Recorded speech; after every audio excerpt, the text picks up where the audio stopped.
Hi guys, welcome to my new video and welcome to my English channel. I am your teacher for today, as you can notice. Now we are at the end of the year. That's the reason why I bring this nice video for you, talking about other ways of wishing someone Happy New Year in English. Salut tout le monde, moi très content là avec vous, bienvenue sur channel qui c'est Stryker et nous c'est professeur aujourd'hui à vous capable remarquer ça. Mais aujourd'hui nous allons enseigner vous une belle vidéo parce que nous avons fait aller, nous allons montrer vous en pile l'autre façon que vous capable de dire au monde bonne année without using this sentence Happy New Year sans que vous va utiliser pour ça qui c'est Happy New Year. So stay tuned. Remember to leave a like first and subscribe for the upcoming.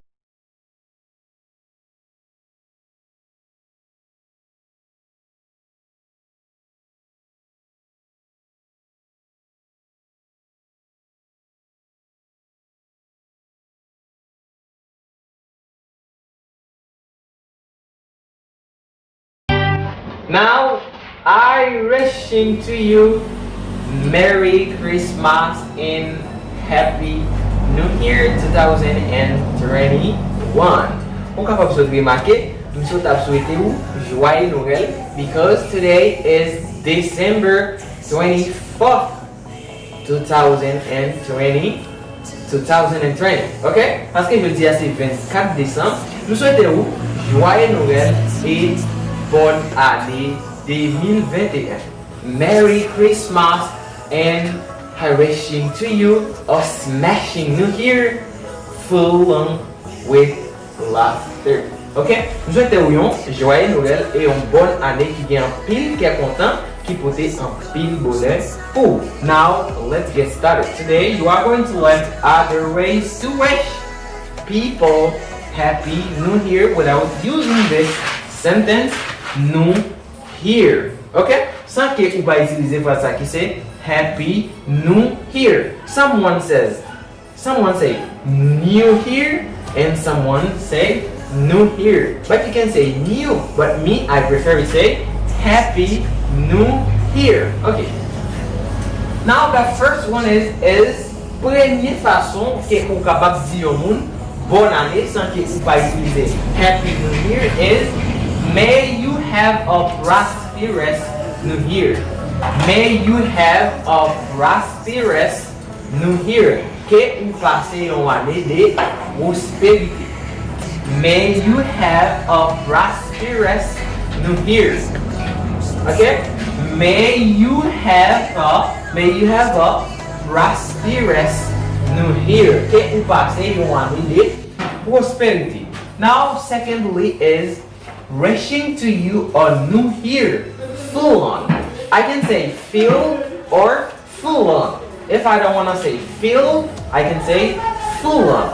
Full on happiness and good fortune. Full on happiness and good fortune. Ça veut dire, moi souhaiter ou une année qui vient en pile bonheur, une année de bonheur et une année qui vient en pile fortune. Okay? Wishing you a new year full on happiness qui chargé à bonheur avec fortune and good fortune. Okay, now thirdly is troisièmement. Third ways to wish people Happy New Year. Troisième façon pour capable dire une bonne année without using Happy New Year. Sans que vous va utiliser Happy New Year is I wish you happiness in the year to come. I wish you happiness in the year to come. Moi souhaitez vous bonheur dans la nouvelle année qui venir. Moi souhaitez vous bonheur dans la nouvelle année qui venir. I wish you happiness in the year to come. I wish you happiness in the year to come. Moi souhaitez vous bonheur dans la nouvelle année. Okay, now the fourth race is may the coming year bring success to you. May the coming here bring success to you. Que nouvelle année, que année qui vient porter succès pour vous. May the coming year bring success to you. C'est quatrième façon que vous capable de dire au monde bonne année without using happy new year. Sans que vous pas utiliser bonne année, sans que vous pas dire happy new year. Now you must subscribe to the channel. Don't forget to leave a like and remember to subscribe. Invitez les amis ou venir abonner avec channel nous parce que channel nous vraiment important. Okay, now let's keep on. Et nous continuons. Cinquième façon, the faith ways to wishing people happy new year is may you have a well off. If I don't want to say well off, I can say rich. Well off. I can say well off or rich. Wish. Rich or well off. Well off. Simbara veut dire rich, I can say well off. Well off. May you have a well off new year. Que vous passez une année riche. Que vous passez une année riche. May you have a well off new year. May you have a well off new year. Ça c'est cinquième façon que vous capable de dire au monde. Bon, may you have a well off new year. Que vous passez une année qui vraiment riche de bonheur, de beauté, de santé. Okay, may you have a well off new year. Now, the last way and the sixth ways to wish people happy new year without using happy new year. Sans que vous pas utiliser phrase qui c'est happy new year is let the year ahead be the one where all your dreams come true. I really like the last way to wish people happy new year. Vraiment aimé dernière façon ça ou capable de dire au monde bonne année en anglais. Prends cahier ou avec lui ou prends toute façon ça yo pour dire au monde bonne année sans que vous pas dire happy new year. Let the he her head. When I say he her head, I'm talking about the year to come. Année qui venir. He her head. I'm gonna talk about he to come, the year to come. When I say he her head, année qui venir. Let the he her head be the one where all your dreams come true.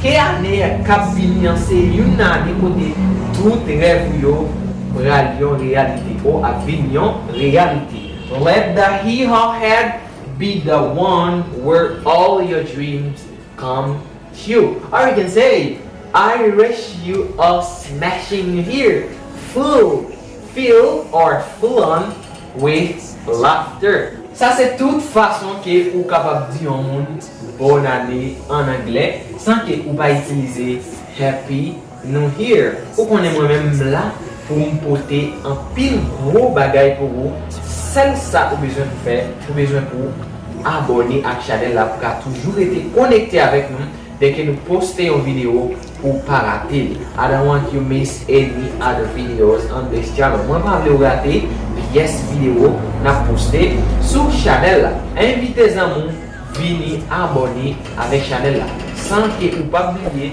pour partager avec amis. Abonner et puis partager avec les amis. Now let's make a review for you to finish with this lesson. Je dis à nous tous apprendre plusieurs autres façons que vous capable de dire bonne année sans que vous pas dit happy new year. The first one is was may you have a prosperous new year. Que vous passez une année de prospérité. Wishing you a new year full on happiness and good fortune. Que vous passez une année qui plein bonheur avec un peu de fortune. Okay? I wish you happiness in the year to come. Moi souhaite vous bonheur dans l'année qui venir ou bien dans nouvel an. Okay? May the coming year bring success to you. Okay? Nouvelle année qui allait qui venir pour tes succès pour. Et après, nous te disons, may you have a well-off New Year. Que vous passez une année qui richement de bonheur, de santé et de prospérité. And the last way to wish people Happy New Year without using this sentence, Happy New Year, sans que vous pas utiliser Happy New Year, is let the he or head be the one where all your dreams come true. Que année qu'a venu, hein? When I say he or head, I'm gonna talk about here to come. Année qu'a venu, hein? Let the he or head be the one where all your dreams come true. Que nouvelle année qu'a venu, hein? C'est une année côté tout rêve yo pral yon réalité. Ok, c'est tout ça nous te gagné pour vous aujourd'hui. Now, let me wishing to you Merry Christmas and Happy New Year 2021. Est-ce que vous avez façon ça me dire bonne année? No, let's use another one. I wish you a smashing New Year filled with laughter. Nous souhaitons une année qui est content. I wish you a smashing New Year filled with laughter. C'est tout ça nous avons gagné pour vous aujourd'hui. Pas oublier guys, abonnez et like vidéo, abonnez avec la chaîne là et puis invitez les amis à venir abonner sans oublier que vous pas négliger partager avec les amis. It was a nice moment. It was your teacher Stryker and memorize this video. Bòn Ane, I wish you a smashing New Year 2020.